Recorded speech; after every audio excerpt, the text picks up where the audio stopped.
Hello, friends. Yes, the mic's on. Good work, Mossy. Good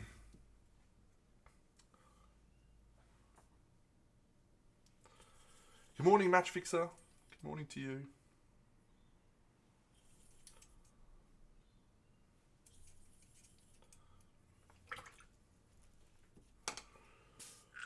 It's a... What? Can't see your hands. Yeah, it's because I haven't started yet, dog.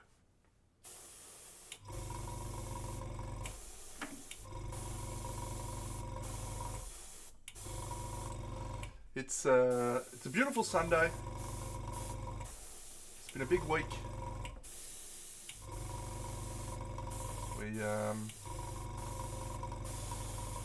We had confirmation this week that we've been successful in our application. So the official move date is 2 weeks, isn't it, Mossy? 2.5 weeks? 18 days. 18 days. So we'll probably have one more stream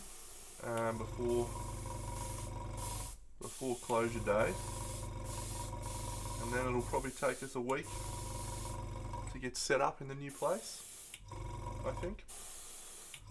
What do you think, Mossy? It'll take you a day. Mossy thinks it'll take me a day. But it's exciting times, isn't it? Isn't it, Moss? Absolutely. She's been an absolute lunatic at the moment. She got everything. Oh, good save. Did you see that? That's great reflexes. She got a house that she's very happy about, didn't you, Mossy? Mm-hmm. Can't see what you're doing. Do I need to change the camera angle? Yes. Okay.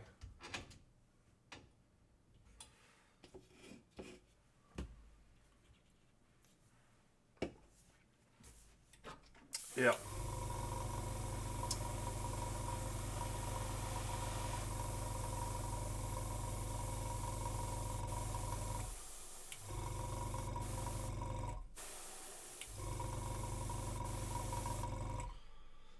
G'day, Gone Beyond One.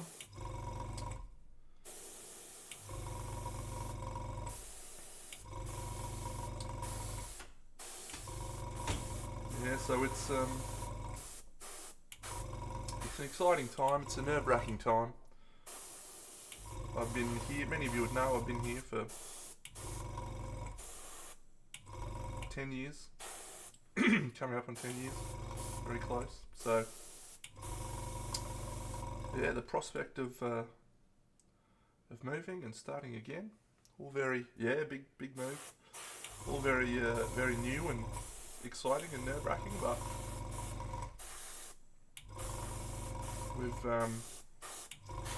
we've found a place that suits both of us, which is great, and we have a full dedicated games / painting studio. We're going to call it Big Deno's Big Den. We're probably not going to call it that, but I think it's funny.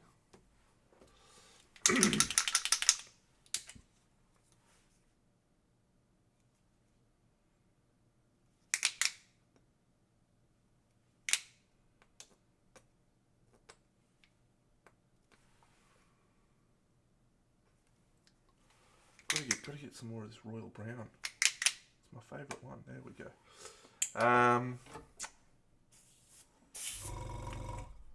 Yeah, so we've got basically 3 weeks until the move weekend occurs, and it's gonna be a pretty big day.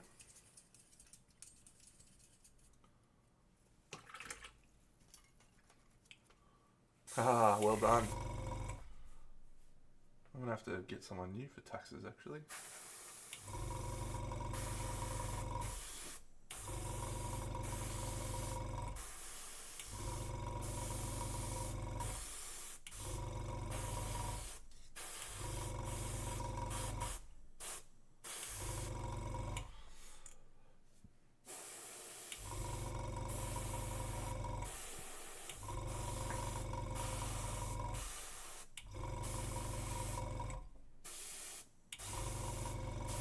The airbrush is due for a clean, but I'm just going to struggle through for the moment.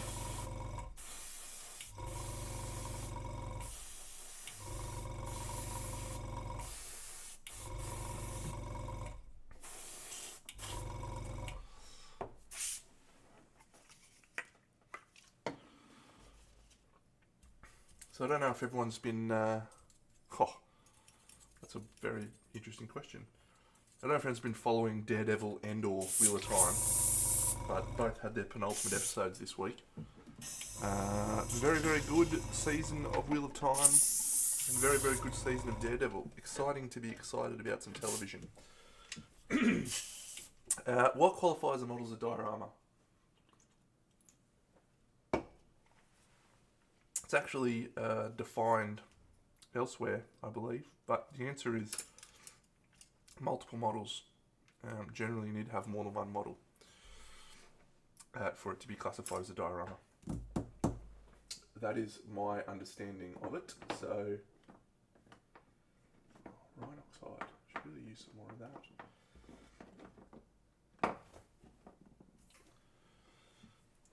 Yeah, I think if you look up in the dictionary, it's multiple models.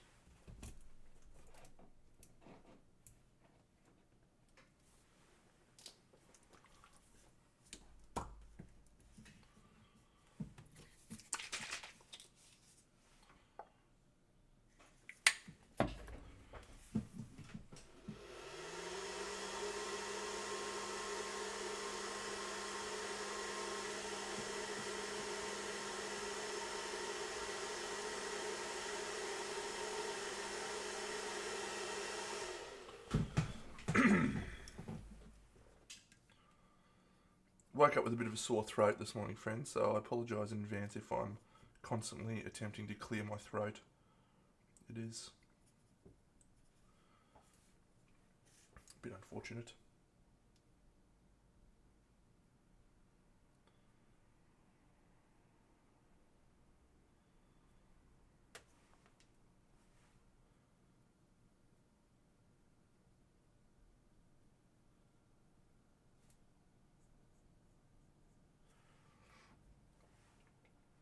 I've seen dioramas that have just had one model, and extensive sort of terrain. That would count as a diorama.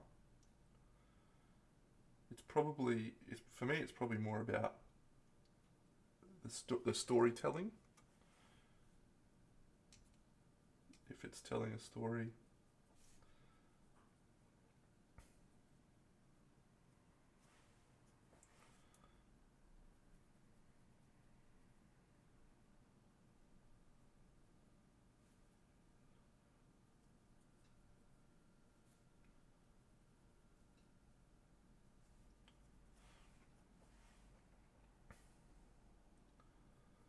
Another fucking entry into the Kingdom Death's crazy shit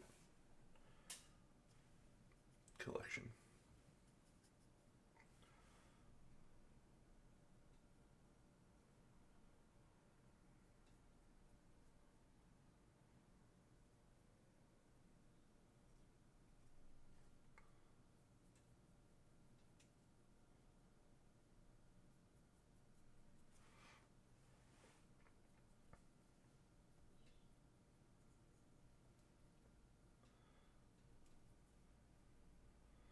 So a couple of sort of single model dioramas that spring to mind. Casey Hastings did a little robot standing in a field that there was just one model, but it was standing in a field alongside like a busted up robot arm and stuff. And so like you could immediately tell there's a face there. Cool. You could immediately tell that the robot was standing in this field and imagining robot friends and stuff like that. So I'm sure there is a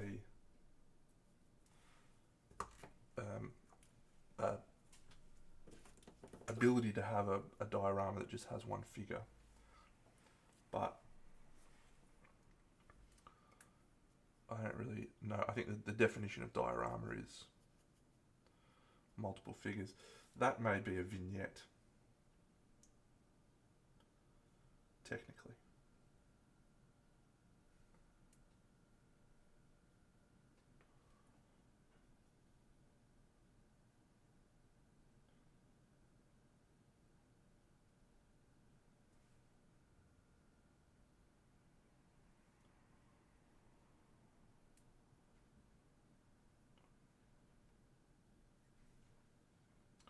Alright, so I'll show you my dungeon friends, because we finished that the other day. Sort of. I haven't actually decided if I finish with it yet, but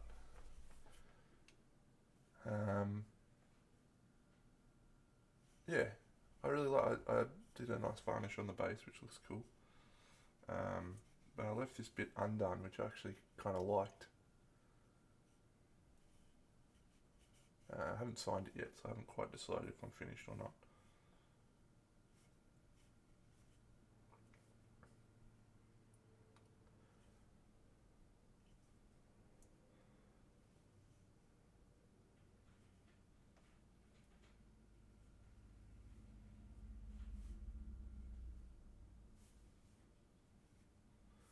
Yeah, I really like this piece. I really like the different tones of skin for everyone. I really like this little Rorschach motherfucker with his spotty skin. The lens is making that look potentially just a tiny bit spottier than it actually is in the hand.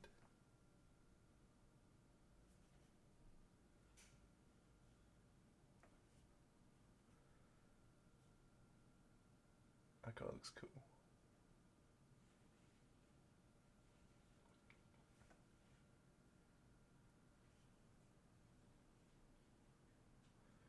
Yeah, I feel like I did some nice, interesting textural elements on the different fabrics.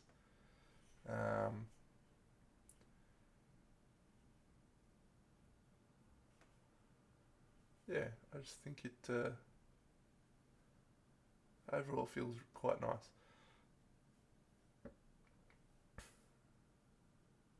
Yeah, so that's cool. I'm happy with that.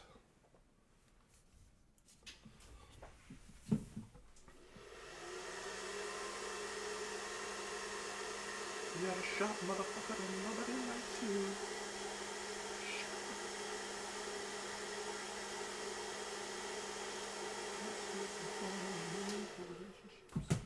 When you were born, everybody thought that you were just ahead, and then the doctor said, wait.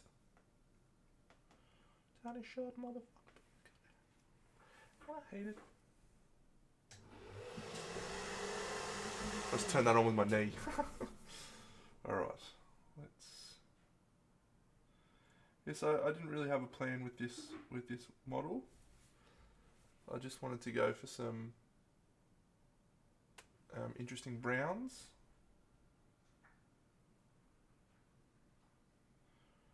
And then I've incorporated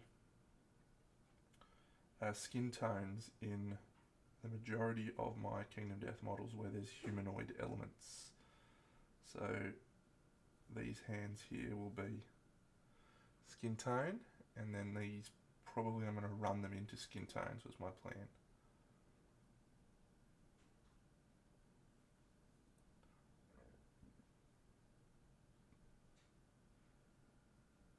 G'day Doms.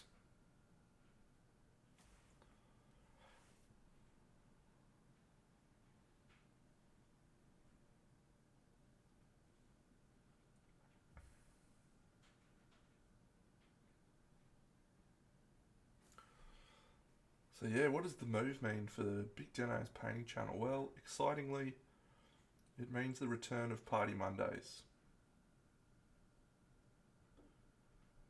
We will be back streaming on a Monday night, painting some toy soldiers, and that is exciting.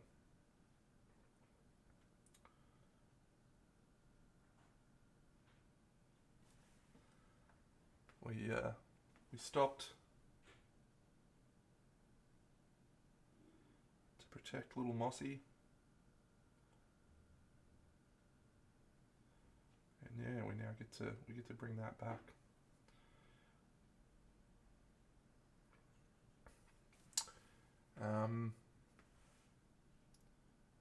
We've also got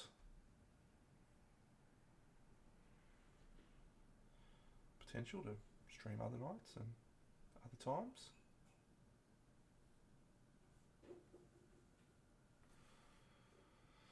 And we'll hopefully have a slightly more polished setup. I will be honest though, this setup's pretty good. I don't think it's going to change much initially, but certainly the background and potentially the camera positioning on that one may improve.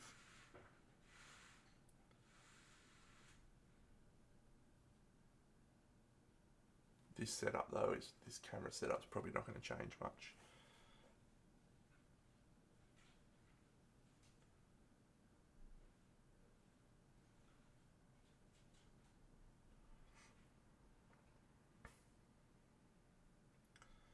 Bigger changes will occur in the board games recording studio than this particular one.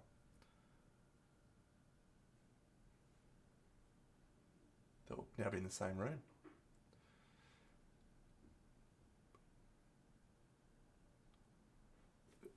This, yeah, I do actually move this down like this sometimes. It doesn't really bother me.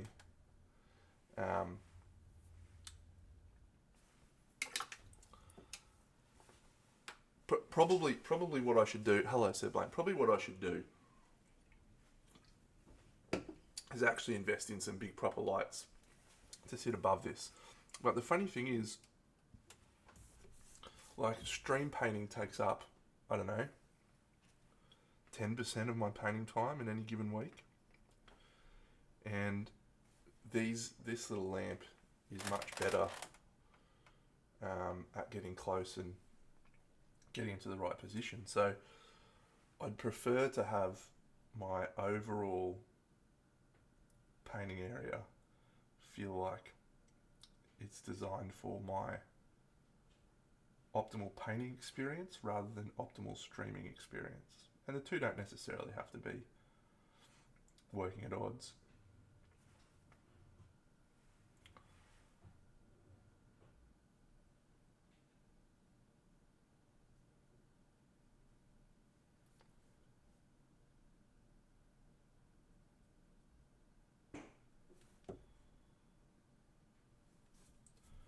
What colour is this face going to be, this face thing?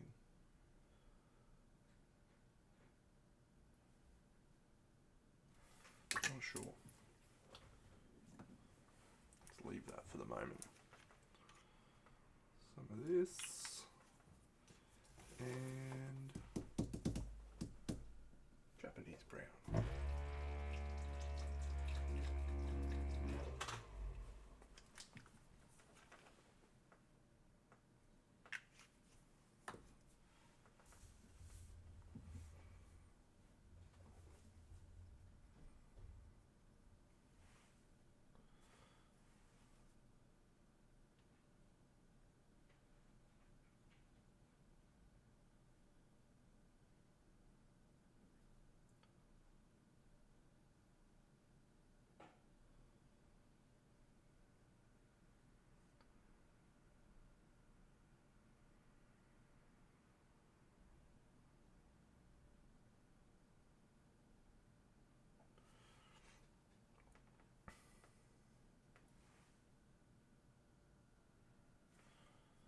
This guy's almost looking like he's got golden skin.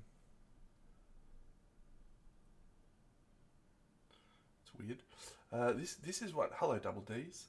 This is one character that I actually don't know a lot about in the Kingdom Death universe.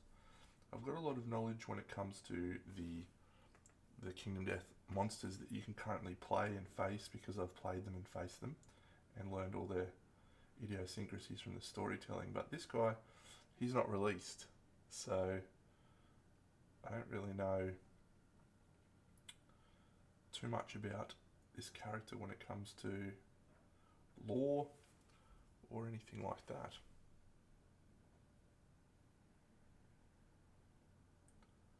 So if anyone does know anything about this weirdo, feel free to share.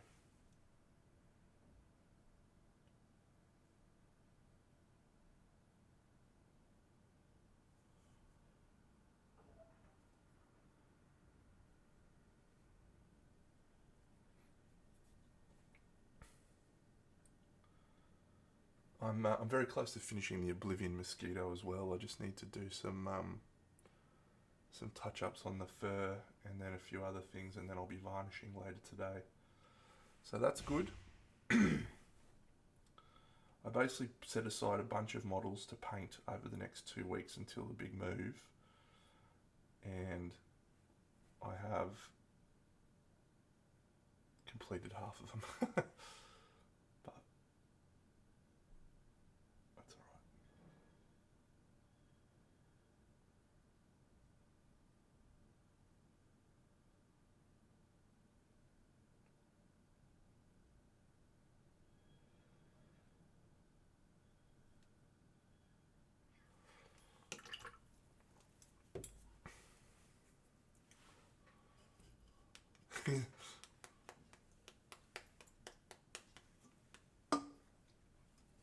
He is definitely a weird fucking goat.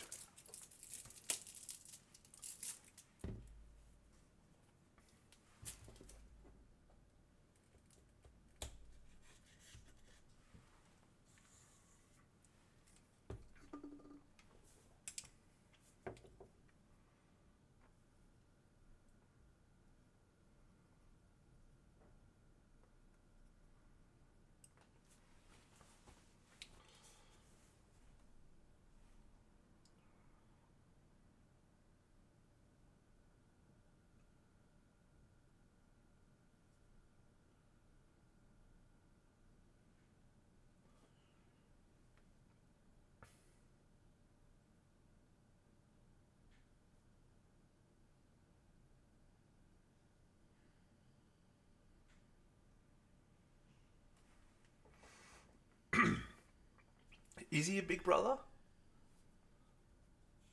I'm interested. I really don't know enough about this guy.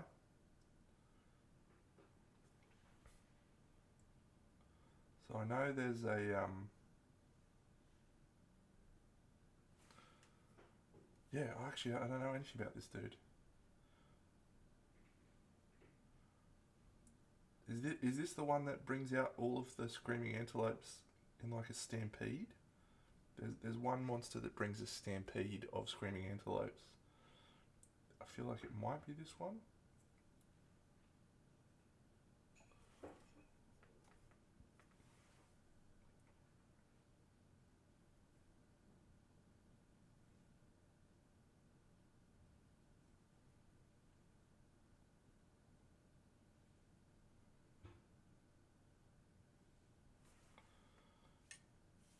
And what are these fucking things? Is that like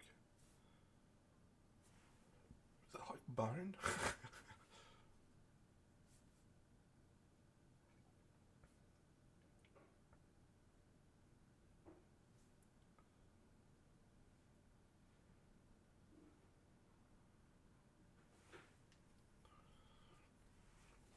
It is this guy? Okay. Yeah. Yeah, so he brings a herd of screaming antelopes in a massive stampede, and the original plan is that ran across the board and was kind of like a timer, and you had to the herd kept running across the board and you had to stay in front of it, type of thing. That was the original plan. I don't know if that's still the case. It's only been 10 years, so who would know?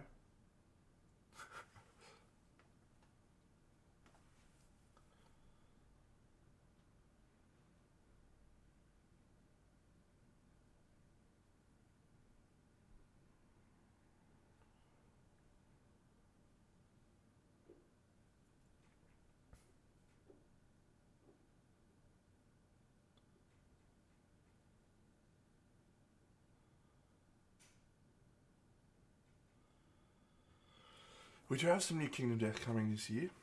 The Red Witches, which looks amazing, the pariah, and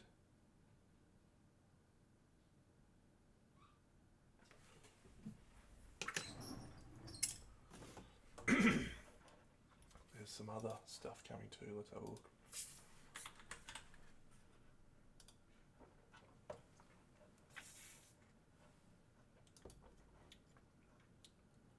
Red Witches, Pariah, The Wanderers, Gatherism. That's interesting. I think the Red Witches and the Pariah are both nemesis monsters. So that means that there's not going to be another quarry monster until the end of the year, when the Titan B, end of the year will be next year. Titan B and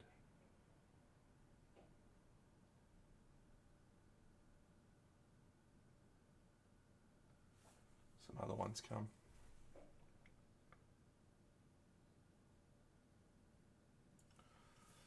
But that's alright. My plan every time Kingdom Death content gets released is we paint it together on camera, and then I'll stream some Kingdom Death campaigns. We'll play some Kingdom Death campaigns. I did stream the start of one, but it's very hard to stream Kingdom Death. It's a long time.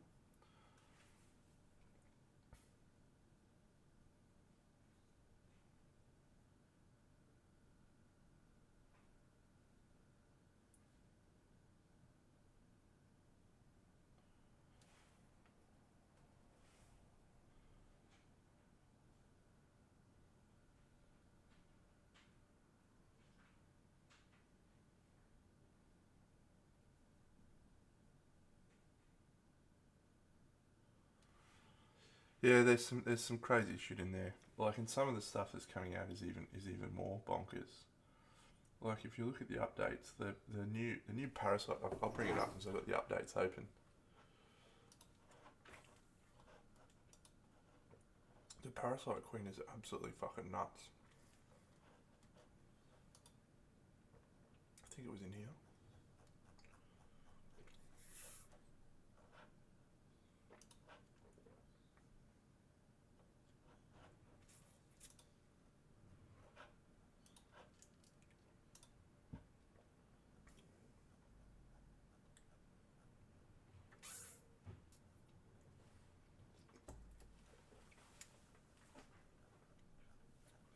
I'm looking at the last Black Friday thing. Is nuts. Man, I forgot that Zumi did some Red Witches. They're fucking sick.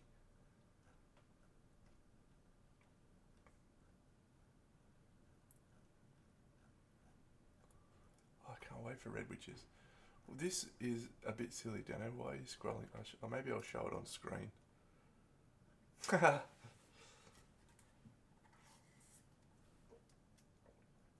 Oh, my girlfriend thinks I need more vitamin C. Here we go. Because I'm not feeling well.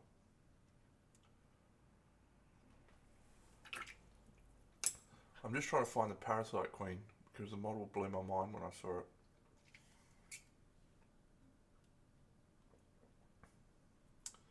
Fuck me, there's so much shit coming.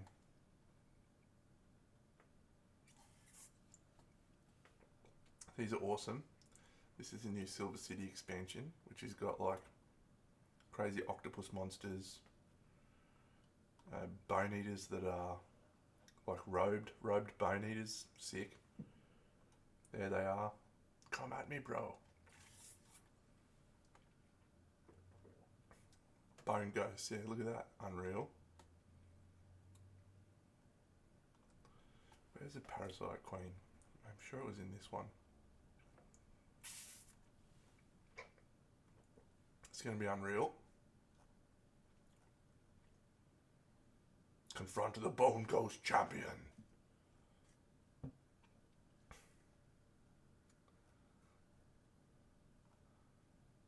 You just can't, like, there's nothing like this in the world of board games. There is nothing. That guy's got a donger. Get that up here.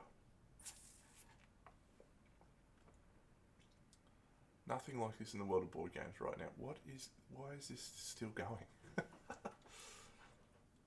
They do crazy updates. They do crazy updates.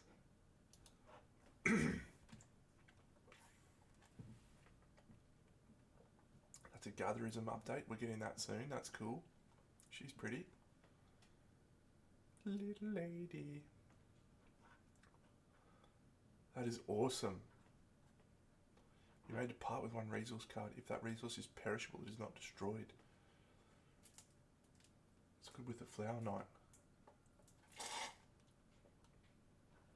Wow, that's awesome too. Phytologist.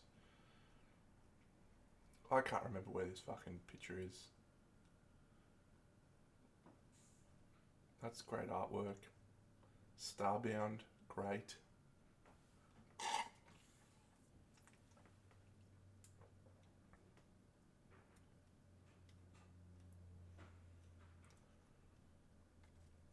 Ivory Dragon. That's a crazy model, that one. That's going to be absolutely ballistic.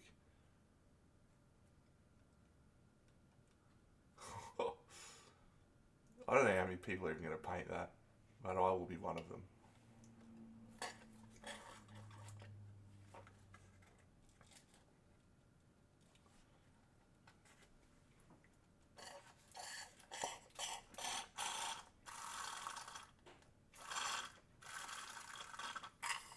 Alright, I've done a bad job. I've done a bad job at finding the thing I was looking for. So, well done.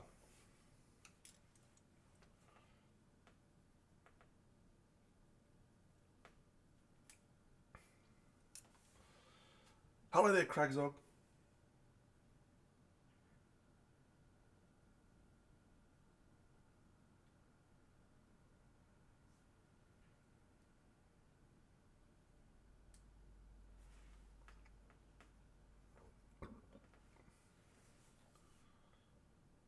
To be sure, to be sure. Fiddly-dee potatoes.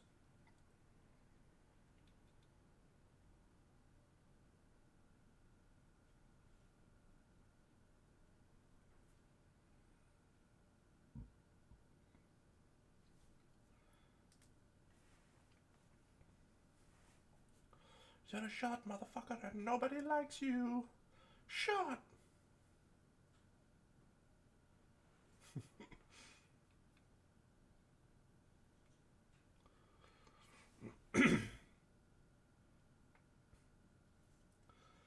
Jimmy, we operate on that glorious substance. Energy drinks, mate.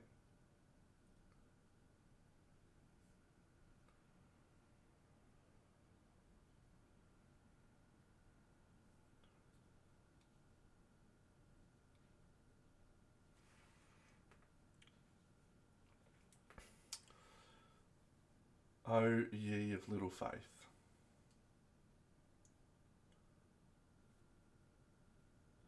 No, I don't know. I don't know half the stuff. I just put colours down and then I tweak it until it looks okay. And sometimes it doesn't look okay. And I have to start again. But now, most of the time now, I can figure this stuff out pretty well. So.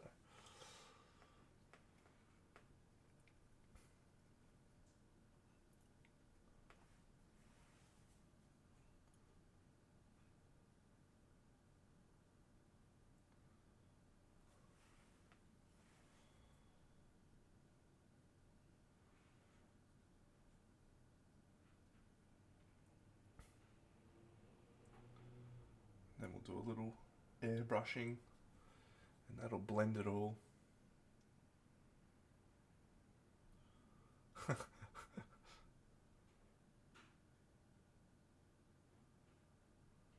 You know, I'm actually starting my stream later than I was. I used to start at 7. I used to start at 7. A couple of times I even started at 6:30. But, yeah. My Sundays have changed a little.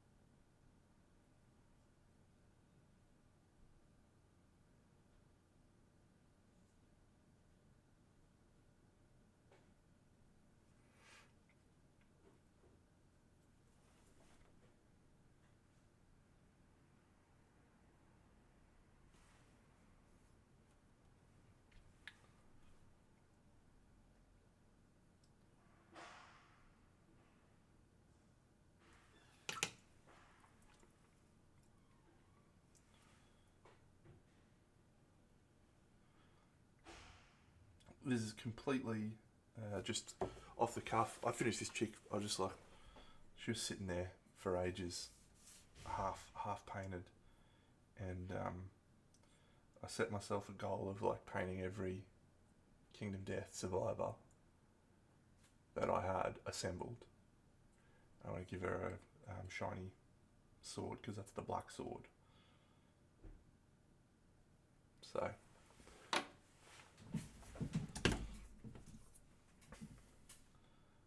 it's pretty awesome actually.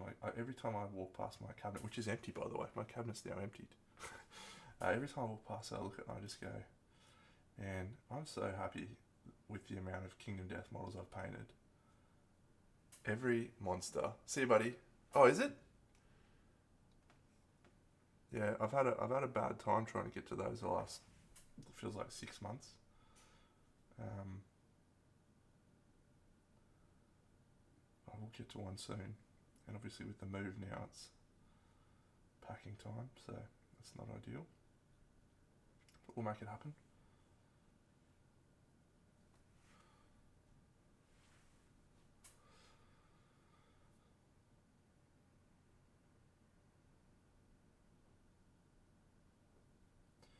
But yeah, I'm super proud of my King of Death collection.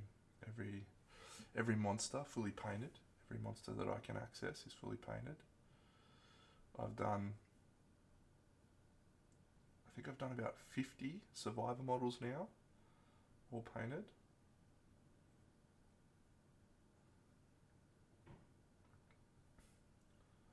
Got about another 70 to go, and I add a couple every month, so that makes it hard, but we'll get there.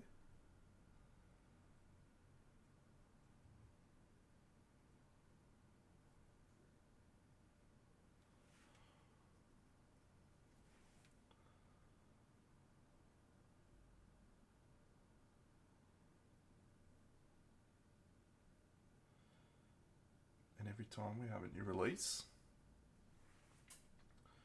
we add a few more monsters and what have you.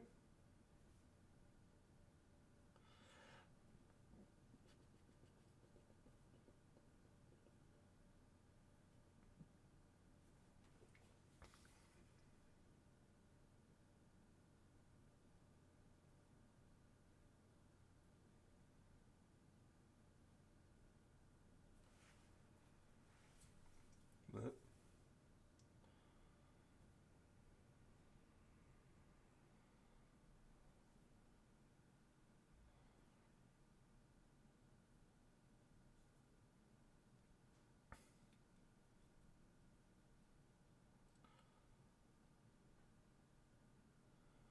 I decided what I'm doing for my Guilds in painting thing that I'm doing. If anyone is planning on attending, I'll be doing a topic called An Introduction to Bust Painting. Or it'll be called Bust and Loose.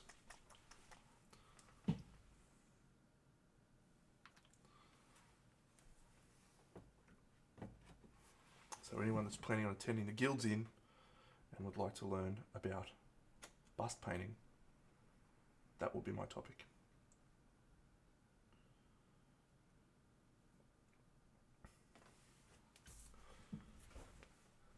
Yep.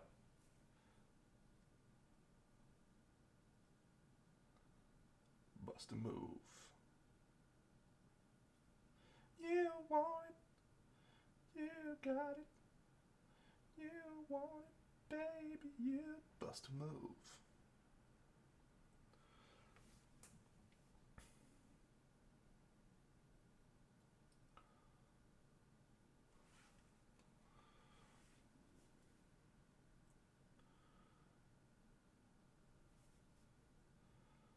No, I did a little class the other day. Oh, by the way, right, so let's actually talk about this. This is a good idea, Dano. You're a genius. I had a message the other day from an international painter. And in the past, I have helped international painters organise classes and organise accommodation and sort of sort out stuff for them just to make it easier to bring people over to Australia. Thanks, Jimmy. Oh, Scrubs quote. Great work, Craigsog. A few years ago, I decided that I was going to stop doing that because I spent so much of my time organising that and then organising Crimson and blah blah blah, and it was just sort of removing my enthusiasm a little bit for everything. So I decided I was going to not do that, and I handballed it over to the guilds, and I said the guilds are now responsible for organising international classes and stuff. And there's a different thing to consider, a different factor to consider as well, which I'll come to in a second. But we've had a real challenge getting international painters over to teach in Australia in the last few years, and part of me thinks that that's because I stopped doing it. However, there is also a financial consideration, which is that travel since COVID has become significantly more challenging financially, and that just makes the cost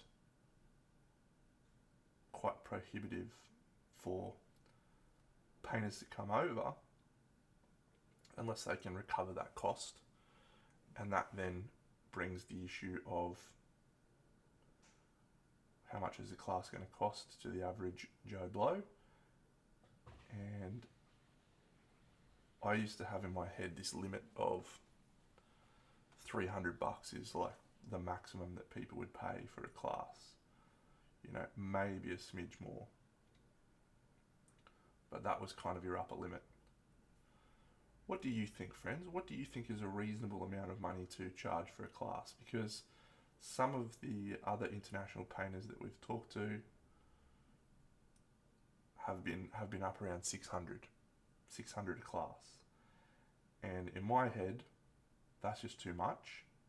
That won't get people signing up for classes, which means that the trip's not going to happen, which means it's, you know, a waste of everyone's time. Does that feel accurate? Is that too much? Or am I undervaluing what people are prepared to pay for that type of thing?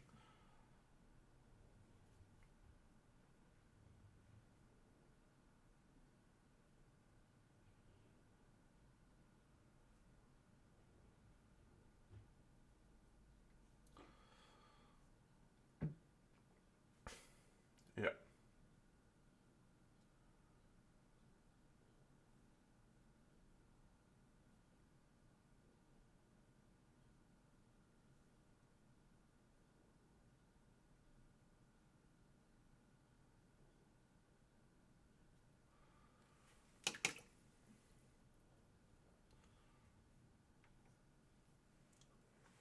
Hey, Lexi.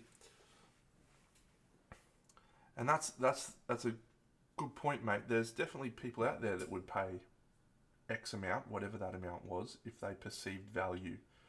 And perception of value is important. Some people have a reputation and an ability to attract a lot of painters, a lot of people, because they, you know, their reputation and their ability is so much so that people want to go and learn from them. But other people maybe don't have that level of pull, and we just don't have a population base like some of the other countries. Like, I try to explain this to the Europeans that have never been over here. I'm like, yeah, look, you have to understand that Australia, Brisbane to Melbourne, is like halfway across Europe. And our population density is just not the same. You know, there's 2 people per square kilometre in Australia.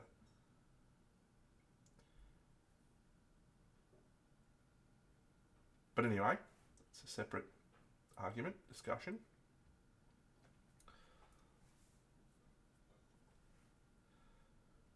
So part of my, because Jared and I were discussing this the other day. Part of what I think we need to do is start giving people a perception of the value of classes.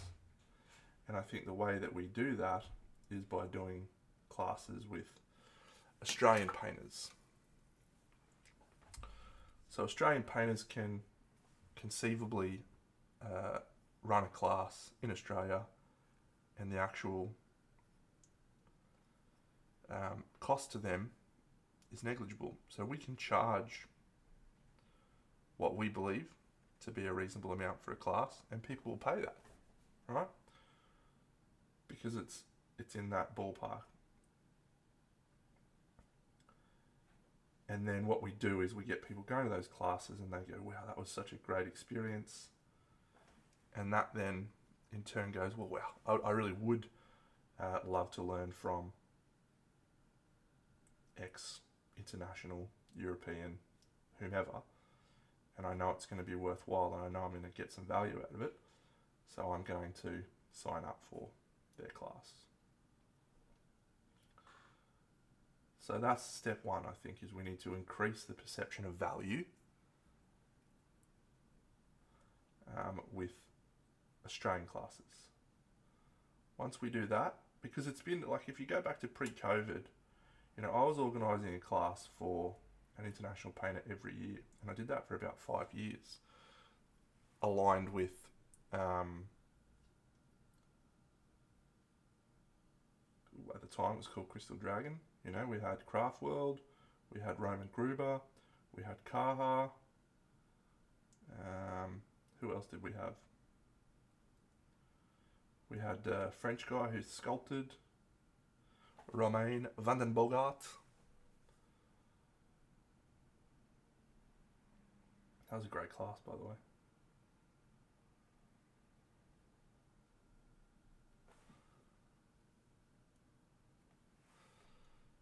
Yeah, and so we've had a couple of people come over since. Will did some classes, and Thibaut, but it's been hard going to get people to come over, and yeah.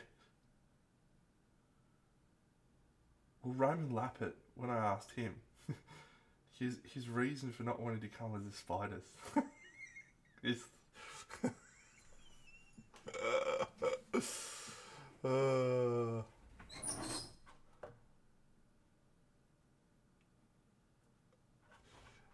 you know, that's 100% true. He was like, "There's too many spiders in Australia." I'm like, "Are you fucking on crack, mate?" Anyway, that was a long time ago. That was like 6 or 7 years. I doubt he even remembers he said that. I've got it in writing though. Look, I think DC wants to do some classes at some point, and it has been talked about. But yeah, capacity, ability. It's a surprising amount of work. I did 3 in Brisbane, and I did 1 in Melbourne a few years ago. A lot of work.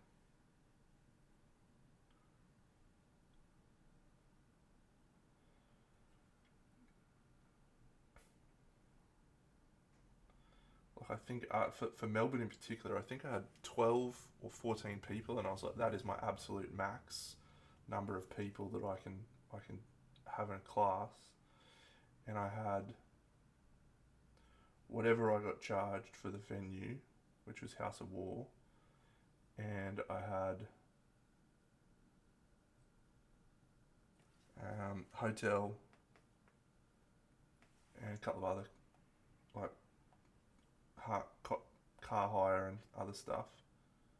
And so I think after the payments, I ended up with like $700 for 2 days, which was just not a worthwhile investment of my time. When was that? It was 2018 or 2019. I think it was late 2018.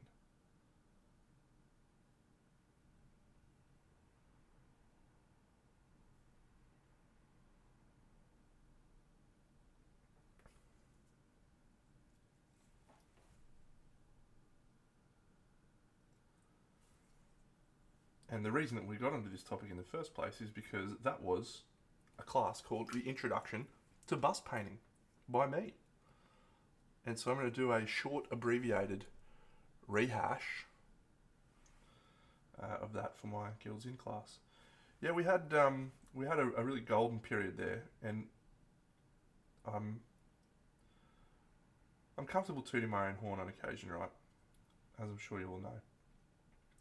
And part of the reason that we had that is because of the amount of time and effort that I put into doing it. Like, I would take all the payments for the classes, I would organise all the accommodation, I would organise the venues, and I would drum up the support for people, because it's very hard for people in Europe who are living on a completely different timeline to be able to respond to questions and have people excited and stuff. So I just did it all. And when you combine that with everything that I did for Crimson, at the time it was called Crystal Dragon, it was just a lot of shit. I was just doing a lot of shit. But that was the thing that made it successful. That was the thing that allowed lots of people to come along,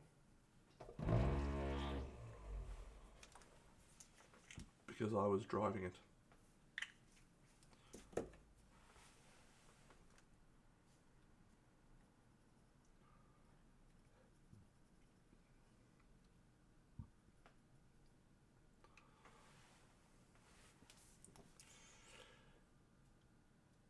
Yes, exactly where this question came from, mate, because what initially happened is Kaha messaged me and said, "Hey, Deno, remember how you helped me a few years ago? Do it again, bro." And I said, "No, I'm not doing that anymore. I'll give you contact details of someone who might be able to help."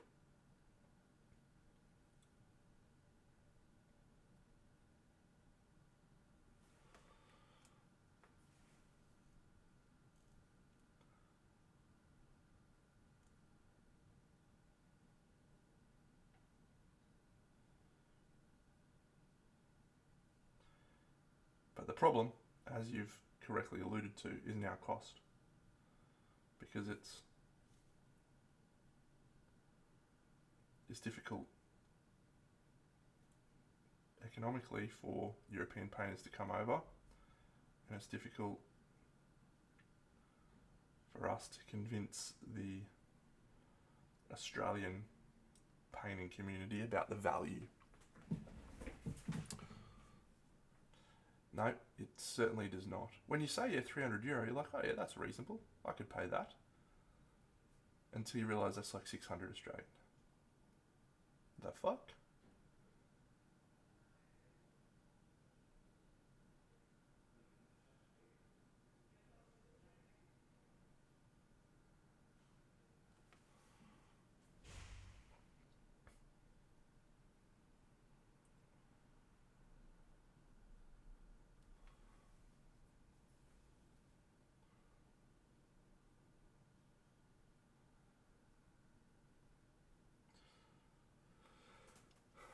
Yep. There's another one that I kicked over to them. It's so hard, because I actually think that we're at a point in the Australian community where we actually need to start investing in local talent, as it were. Local talent to run classes, to do that sort of stuff, to build up the scene.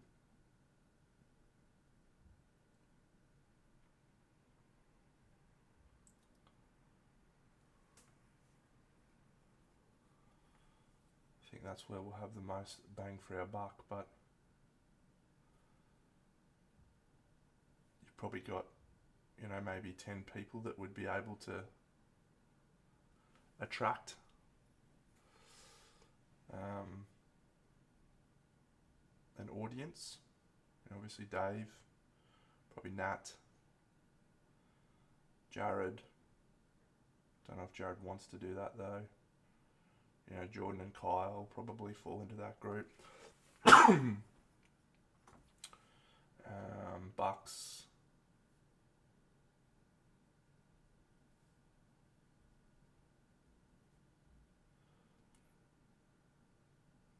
Not too many others, I don't think.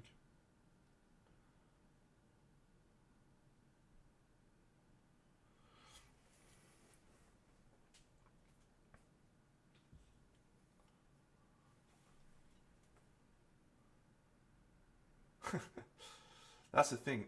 Most painters have said, "Yeah, I'll come over for sure. Just someone's got to organise it for me." And so that's what I used to do, and that's why we used to get lots of painters over, and that's why they used to be successful.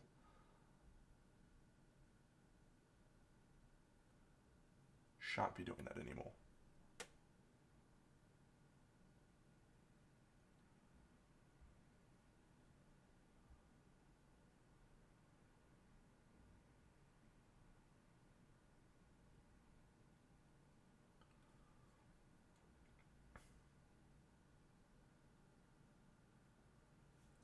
So I think I'm going to make that thing black.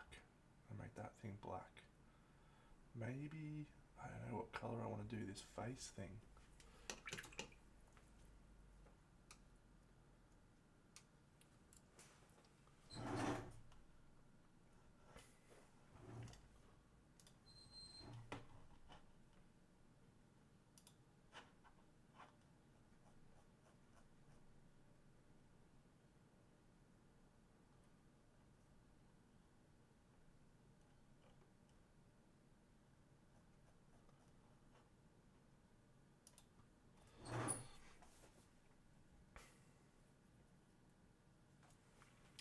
We had Cult of Pain as well. Cult of Pain came over.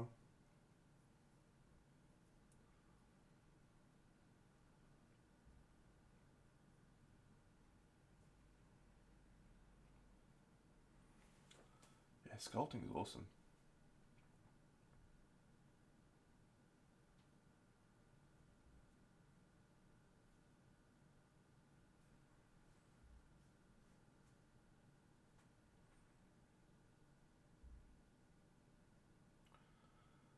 Most painters now are doing an exclusive figure as well, which adds to the cost. Like it's worthwhile. Like that's the thing. It's worthwhile if you can convince people that that amount of money is worth spending on learning to paint in a specific way and style. I'm going to be doing a class at Verco's probably next year.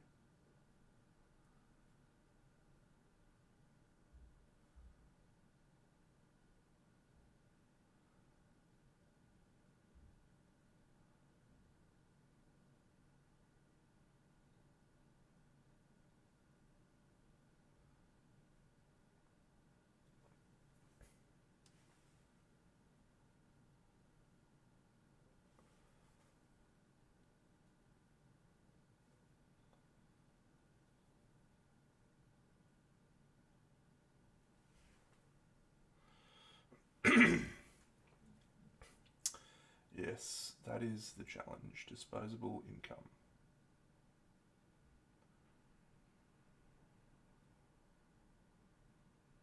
Mine is actually about to get significantly less disposable.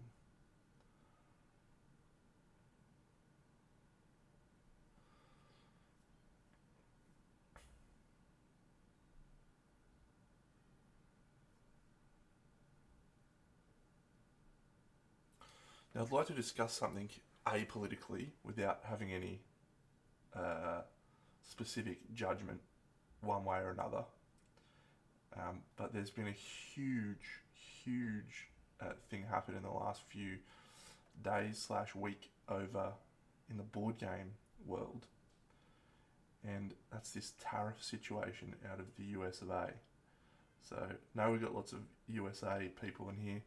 Don't particularly want to create any divisive conversation regarding whether or not the tariffs are a good thing from a political perspective, etc. But the impact on the board game community is immense. Yes, I did see Jamie's thing. the majority of board games, probably a huge percentage of them, are manufactured in China. And that's, whether that's a good or a bad thing is up for debate. Probably you would say that that's a bad thing because potentially slave labour, potentially, not necessarily all, Stonemeyer made the observation that Panda Games, which is their manufacturer, does a great job at looking after their staff members and what have you. So let's again remove that over the thing. So you have, as Jimmy's alluded to there, you've got some manufacturers that have had board games manufactured in China shipping over on boats right now that are now, at this moment in time, after they figured all of their landed costs and everything was at X thing, we're like, yes, we're going to bank this much money, have now just been told that they have to pay 145% of the cost on their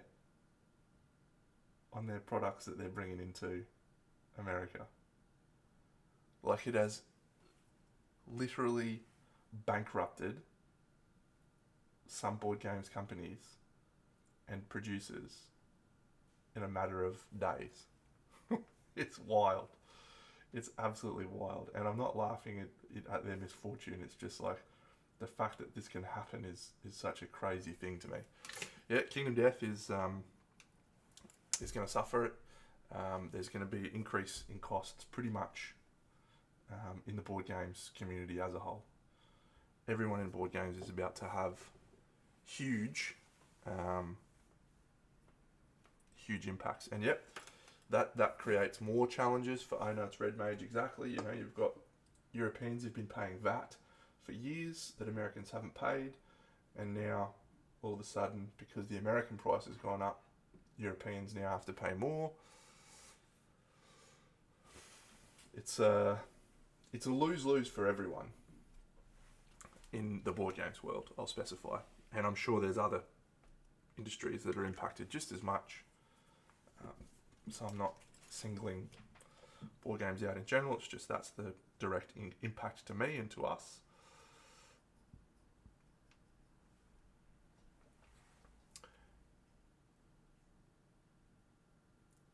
We're gonna see, and it's a net downside for the industry because less people manufacturing stuff, it's going to drive up costs even more.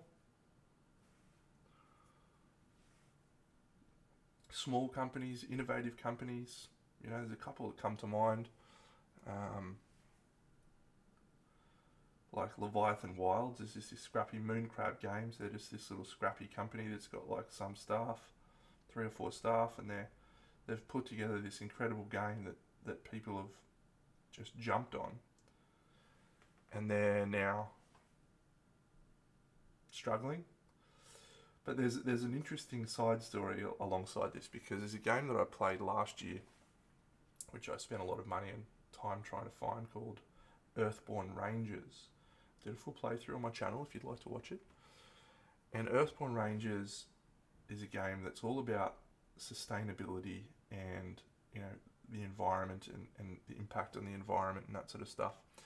And they made a decision that they were going to, where possible, manufacture locally. And so they actually are manufacturing their card game out of a company in the USA called Delano. And so this tariff situation has just kind of passed them by. And they look like absolute geniuses. And it's probably more just, hey, they've made a decision to try and support local manufacturing in a way to try and be more environmentally conscious, and it's just had this ripple effect in this particular situation, which is benefiting them hugely. So yeah, it's a really unfortunate and interesting time for people in other countries, because the impact to Australia at this point in time is not any, unless they're not shipping directly to Australia, they're shipping to the US and then sending those products to Australia, which does happen in some instances.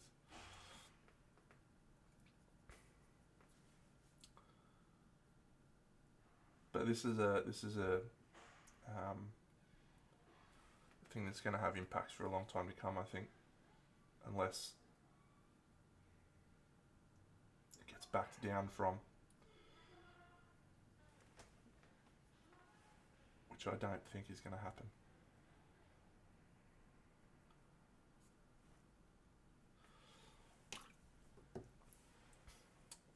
Maybe, could be wrong.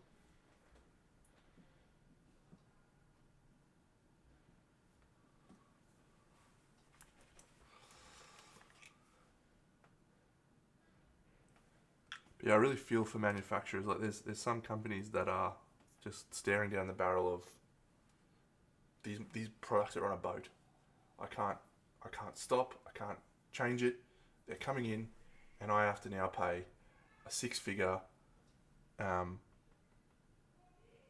tariff cost when they land in the country. That's it. Full stop. You have to pay more. That is and a lot of Kickstarter manufacturers, not all of them, but a lot of them, they actually use Kickstarter in the right way, which is they have a cool idea and they want to turn it into a game, and they invest their money and their time and their effort into an idea, and they manage to get funding and support from other people. And some cases they've put out a mortgage on their house. Like Data Games is a great example, which is a company that made a game called Yulia: Torment of Resurrection. They put everything, their whole life, on the line in their Kickstarter, and it didn't really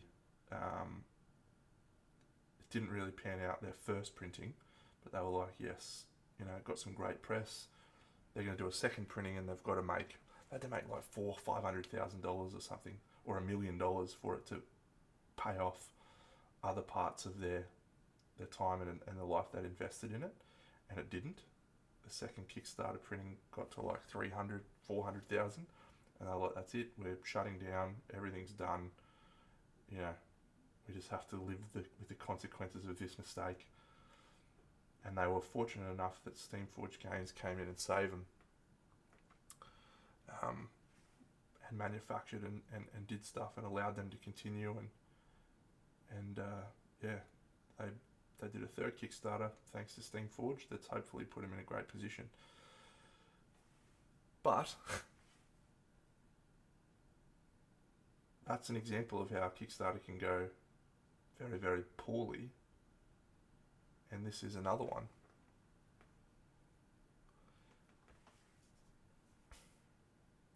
Where a decision that's out of the hands of most. For a long time, Kickstarter and the board game community was like so stable. It was 100% the best way to go about manufacturing your games. Like, you got a captive market, you knew how much it was going to be, and then COVID absolutely destroyed that. Some companies were like, we need you to pay more for shipping, or you don't get your games. We're not holding ransom, we just can't afford to ship the games. Shipping costs went through the roof. Oathsworn, how much did I have to pay extra for Oathsworn? I don't remember, but it was a pretty big chunk.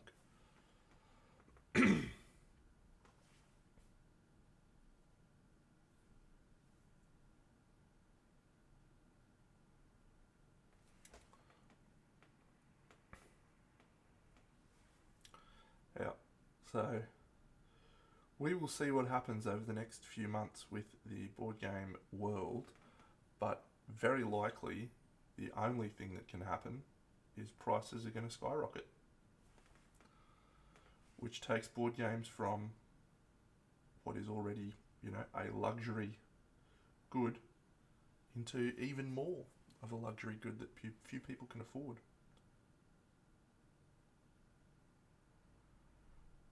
Which has a net overall negative for the hobby. And that makes me sad. Because I love board games and I love some of the board games. See you, Jimmy. On the flip side of that, though, there are some companies who are making up like Bandits. Awaken Realms is one. Manufacturing games in Europe,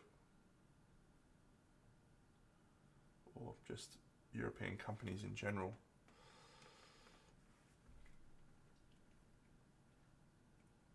Yep. Yeah, there's two there's two kinds of shipping.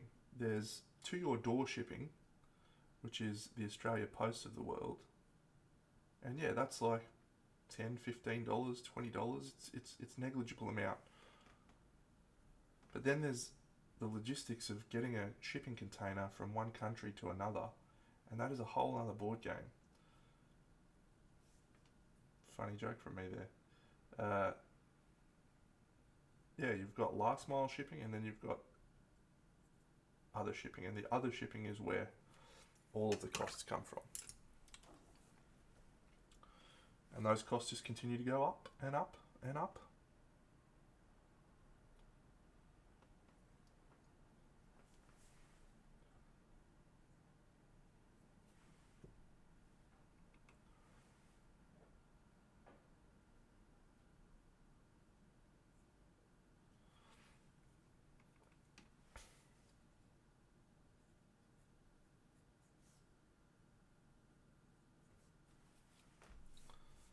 Alright, we're going to make that black and that black.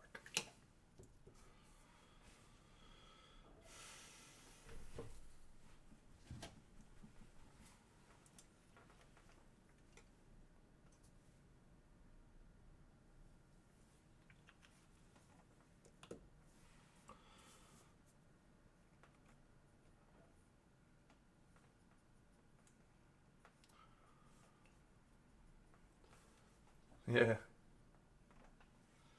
And I think it's important, right? Like that I'm not casting any judgment on whether or not this is a good decision, because I don't understand all of the other ramifications from this decision. All I understand is a very, very small component of it, which is the direct impact to me as a board games consumer. There's very, very limited knowledge on my side of the fence around the economics of the decision. I have seen a lot of economists' perspective on the situation, which is generally not positive, but I also don't understand the full gamut of it, so I don't want to determine whether it's a good or a bad decision. That's not a position that I need to take. All I need to say is that this will hurt something that I love quite a lot, and I'm not looking forward to that.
All right.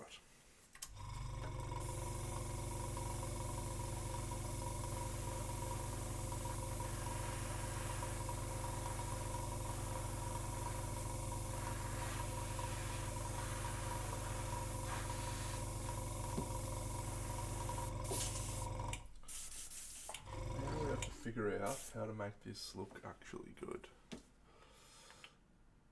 Yep. I think it either... Yeah. I'm not smart enough. To understand the ramifications, I'm afraid. I wish I was.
Yeah.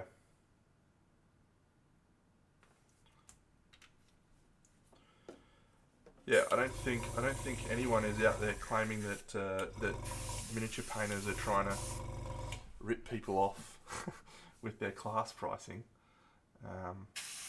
It's just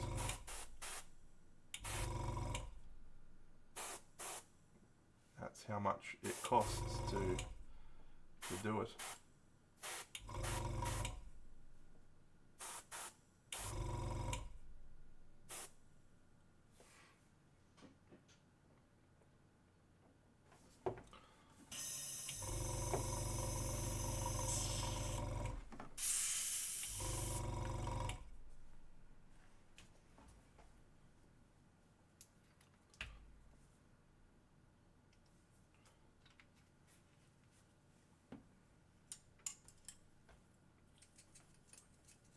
There's so many manufacturers of games that have been like scrappy little nobodies that have just come out of nowhere and come up with great game ideas that has set the world alight. And even Kingdom Death's one, right? Like,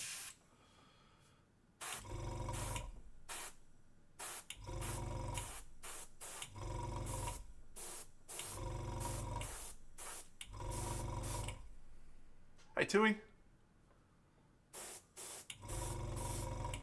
Yeah. Yeah, miniature painters aren't the ones that ripping people off with the cost of their classes. They're just trying to cover their costs and put food on the table, which is all okay.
I think Dragons of Etchenstone's been in production for a while, or definitely at least.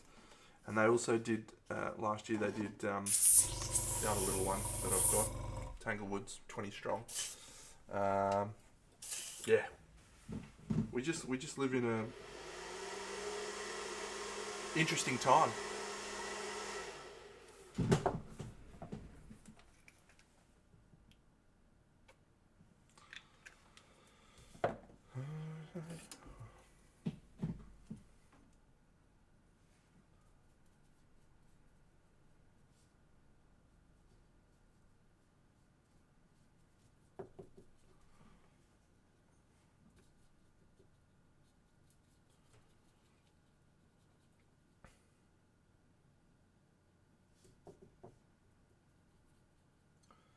My plan is to just be a little more judicious in my board game spending, which probably also needed to happen anyway since I just bought a house. But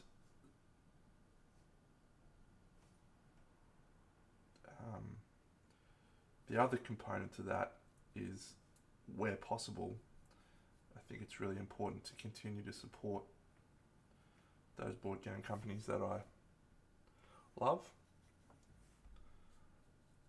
because this is the sort of thing that's not their decision. And I used to have lots of arguments with people, one person in particular, back in the days of the old podcast, which is around, like, what responsibilities does a board game or a miniature game manufacturer have to the consumer? Because we used to get into passionate conversations about War Machine and how it was unfair that they would come out with a figure that was overpowered and it would destroy the game and it would ruin people's enjoyment. But at the same time, the board game company has a responsibility to the people that work for them and the shareholders as such to make money and to continue providing those people employment. So their ultimate goal is to make money. I'm sure that many of them are also altruistic enough to go, yes, we would also like to, have a great game system, we'd like to support our staff and all this type of thing, but ultimately they exist to make money. And Games Workshop's a fine example. Every year Games Workshop would release a new figure or box set and everyone would be like, this is crazy, I can't believe how overpowered it is, it's like 10% better than anything else that's ever come out. The cynic in me would say that's a calculated decision that's happening on purpose, because that's what sells figures, is they want to sell models to people who just want to be able to beat their friends. So if they have enough money to buy the new thing that has best stuff and that allows them to win slightly more games, all those people are going to buy that thing. And that is not necessarily a bad thing, because what it's doing is it's ensuring that that company continues to be able to produce things for people to buy and people to argue about. I see both sides of the argument.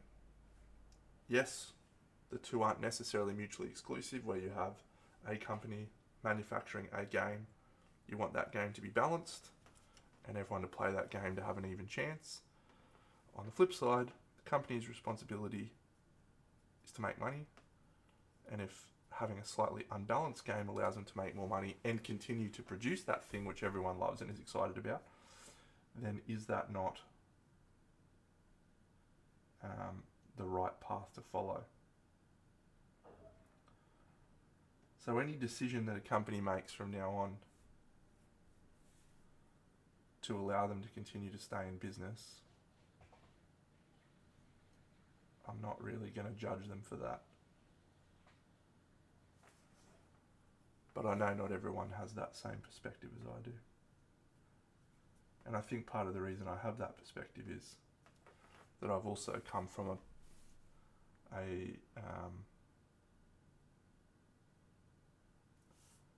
position of wealth. Certainly not hugely wealthy, but there's never been a time in my life where I was short on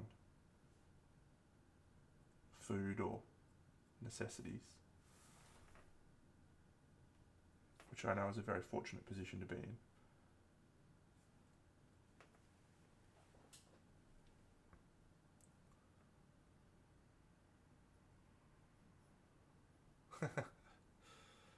Yeah, that's another good observation, Alexi. I was a big War Machine player as well, and so they would release something every couple of months. You'd have a new book come out, some new releases, and everyone would break that release down into tiny little constituent pieces and be like, this is so busted. Why did they release this? And guarantee if you look at their numbers financially, they released it because they needed to make money. They needed to sell X amount of units to cover the costs, to cover the production, to cover the design of the miniatures, to cover the everything.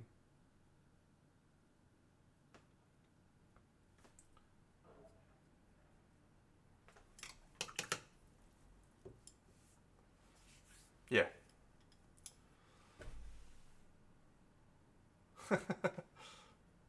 That's funny. Blood angels. I think that you just have to take a balanced perspective. Like neither side is right or wrong. People that are upset that the game's not balanced, they're allowed to be upset. They just want their game to be fun and fair for everyone playing it. But at the same time, the company's there to make money. I think it's about understanding other people's perspectives, which is a great lesson to have in life, really. To just put yourself in someone else's shoes and maybe not jump to having an argument on the internet as a general rule.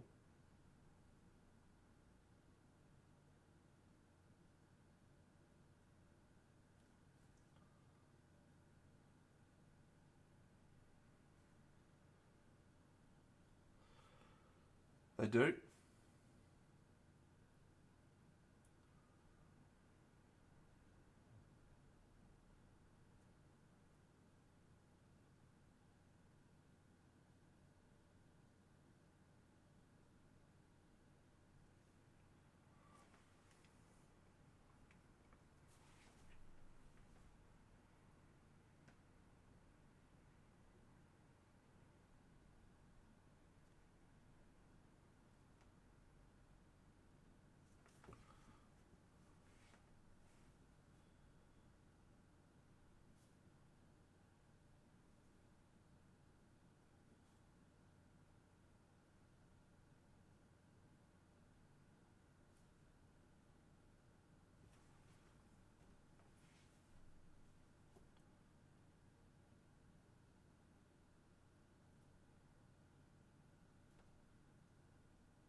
I have no idea what colour to do this face.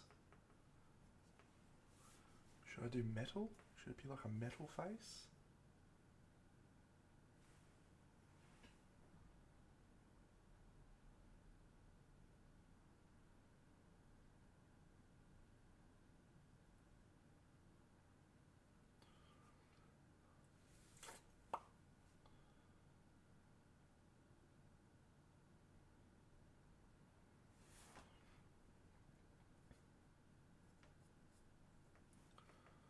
Yeah, this guy's got some. He's got some mad lifts.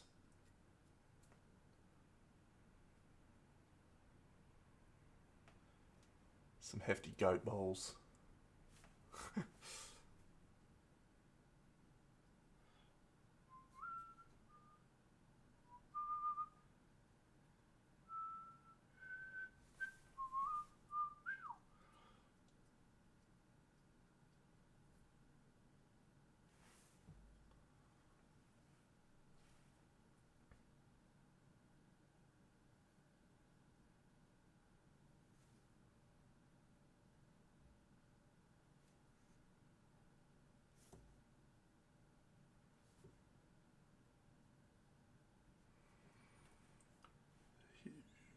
Of Tanchico.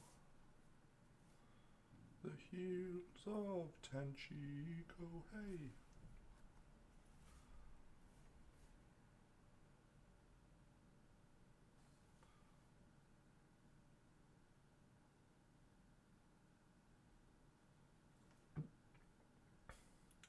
What did you think of the latest episode? I was just going to ask you the same thing, Lexi.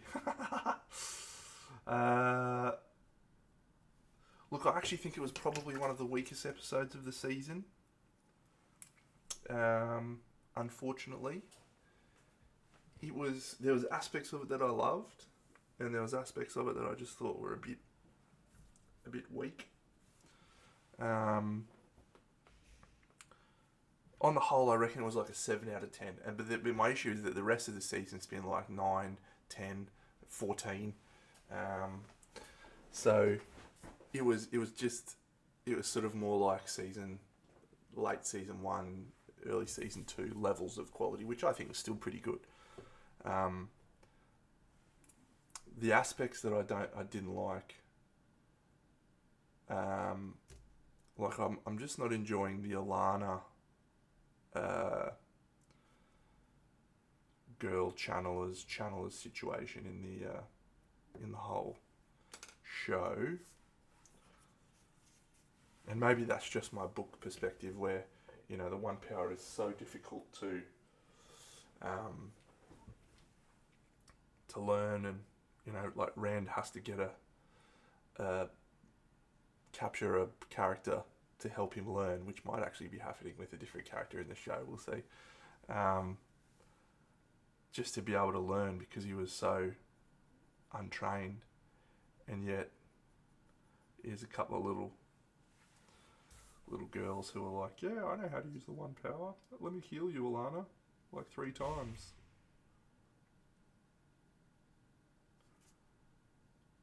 And some characters get shot with a bow and arrow, and that's it, they're done. Alana gets shot by 15 bows, and then she gets plunged through the guzzer, and all of a sudden she's okay. So that aspect frustrates me a little bit. The everything to do with Perrin and Fail, or Fail, however you want to pronounce it, is absolutely excellent. Probably my other issue is that Perrin just hasn't had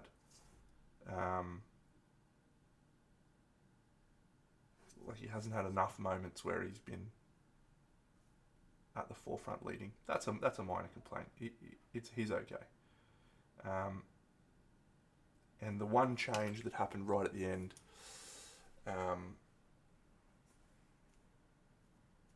which is obviously not from the books, I actually really like the change. I actually think it's a positive change, because that character doesn't do anything in the books. Does fuck all. He does one thing. He brings the Ogier to the last battle, but that's it.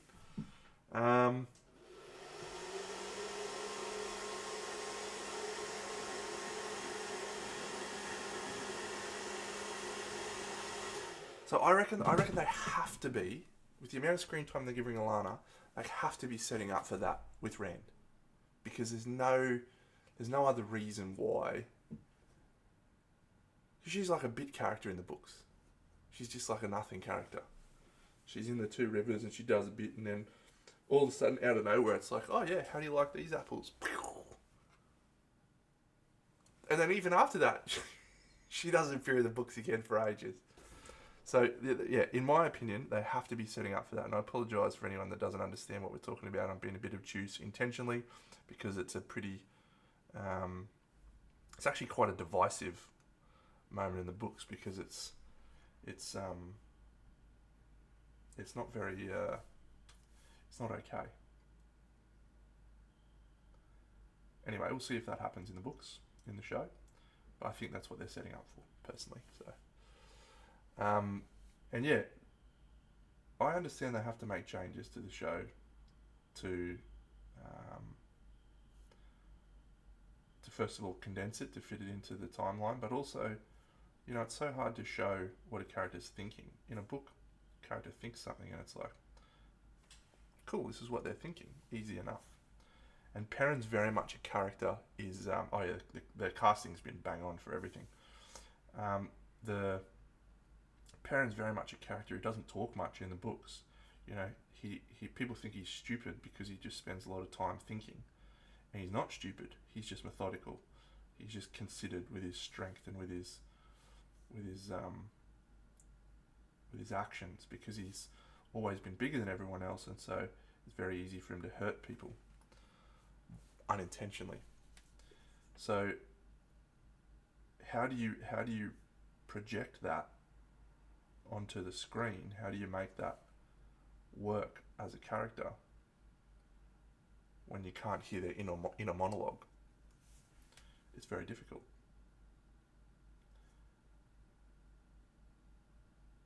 So Perrin's had some changes that people didn't like giving him a wife. He doesn't have a wife in the books. I actually like the change.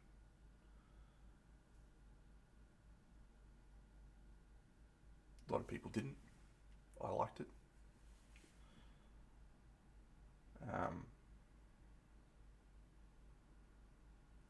But yeah, everything to do with him and Fail has been absolutely awesome.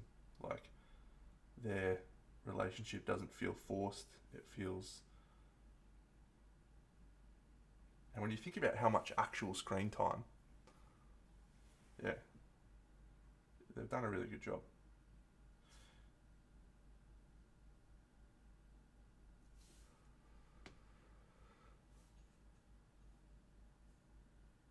I understand. There's just so many things that they have to try and... Like, the question you ask is, why does this exist? Why does this exist in the books? And how do we replicate that in the show? And I think for Perrin, the number one issue that he has over the majority of the book series is this question of between the axe and the hammer. You know, the hammer, as a blacksmith, allows him to create. You know, he feels this connection with it. But the axe, he picks it up and he takes it and he carries it around, and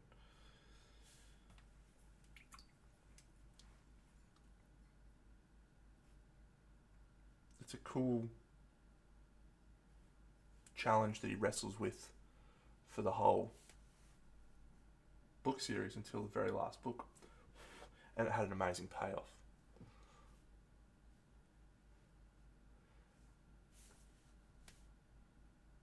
They won't have that payoff in the books, in the show.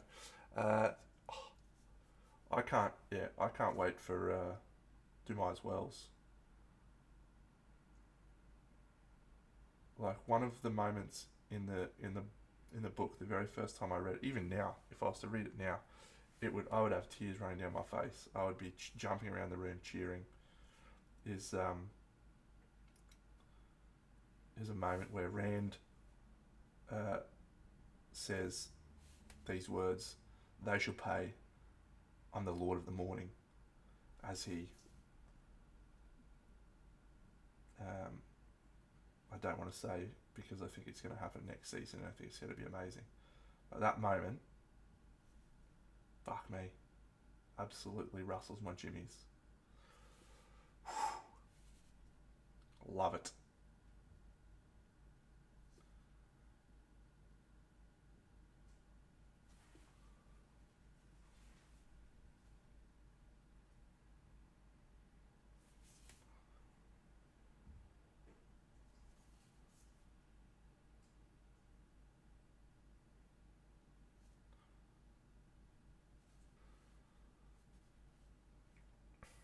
Yeah.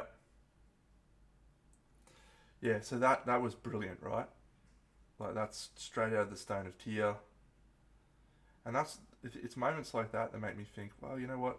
We can't really judge decisions that they've made without seeing the full picture. Because a lot of people are blown up that there's no Choedan Carl, that they didn't find the Choedan Carl in that thing, or that Matt's not in Ruidian and stuff. And they're obviously setting up Kalendor. G'day, TJ Resin. They're obviously setting up Kalendor to replace the Choedan Carl and the Sakanan, which was a male fucking Sa'angreal, by the way, in the books.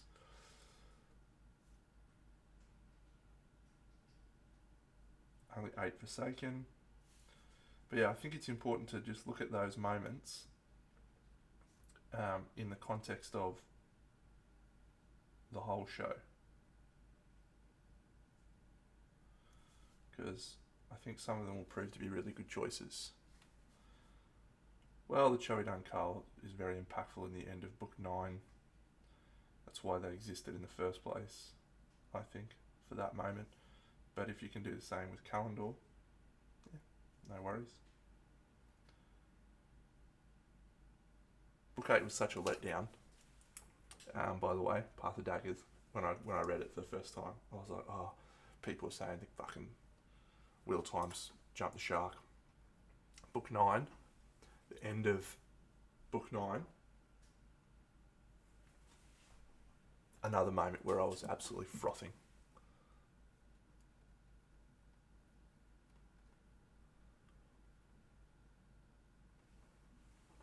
There's a chapter that goes for 50 pages, and it is the best. And it changed the trajectory of the entire book series in a dramatic way that I was not expecting. And then, he followed up with an absolute shitter. Crossroads of Twilight fucking sucked. I think it was Crossroads of Twilight next.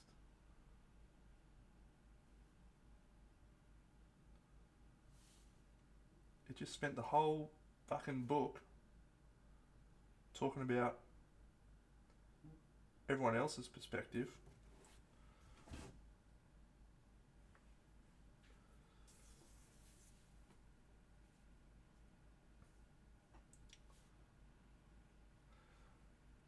Yeah.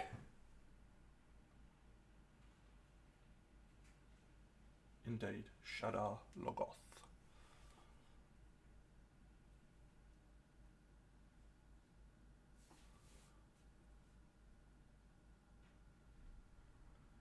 Anyway.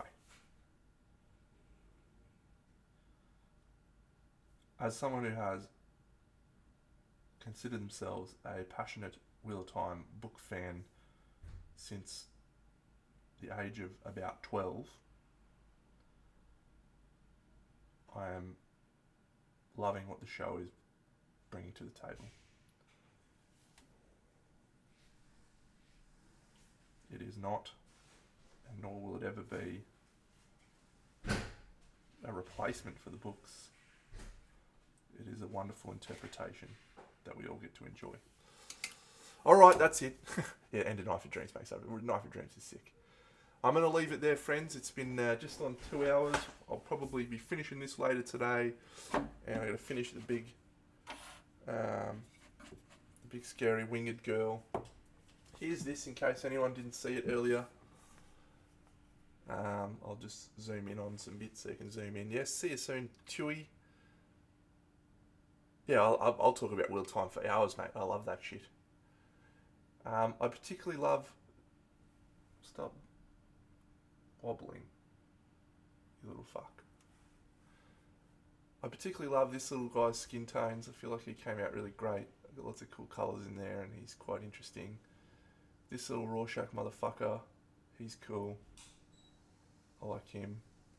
I feel okay about that skin tone. I feel actually like I did pretty well with that. And then this barbarian dude, he's good. I did the what's that shit? leopard spots, cheetah spots, whatever they are. Added some runes on their things.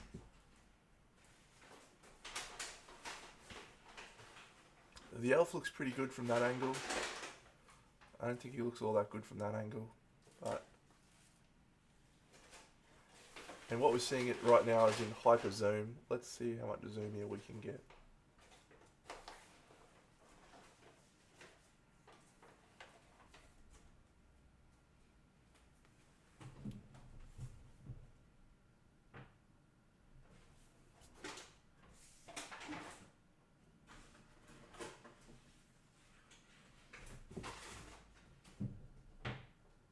I love zooming in like super tight on the camera.